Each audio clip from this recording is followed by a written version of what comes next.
Meron tayong naririnig, quitters are responsible for their own quitting. Quitters are losers, sabi nga nila.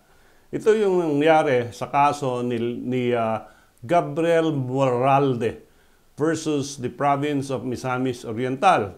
Si Gabriel ay isang dental aide sa provincial hospital, provincial health office ng Misamis Oriental. Siya ay na-assign sa municipalities of Villanueva and Claveria. And may finding ang munisipyo, ang probinsya, na meron siyang history of falsifying public documents by forging the signature of his supervisor doon sa kanyang daily time record. No? At palagi siyang absent. Palagi siyang leave without absence, palaging late sa trabaho.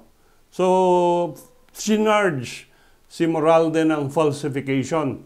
At habang pending yung kaso ng falsification, ang ginawa ni Moralde ay nag-apply siya ng retirement benefits under the Republic Act 8291. Ito yung Revised Government Service Insurance System Law. No? At nag-apply siya at gusto na niyang mag-retire pending yung kanyang kaso. At ito ay na-process at nag-grant ng GSIS. But in the meantime, no, he was found guilty doon sa kasong falsification.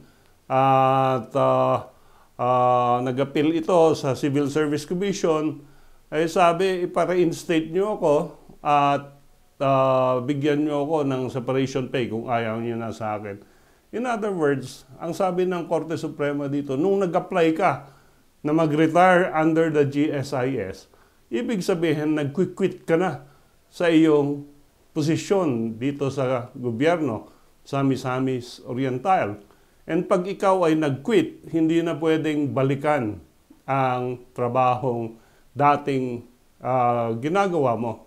And because of this, ang sabi ng ating Korte Suprema, quoting United Laboratories versus Domingo, employees who voluntarily sever their employer-employee relationship means an abandonment of their security of tenure. Sila mismo ang nag-abandon. So, no one took the security away from them. It was them who took the security of tenure away from himself.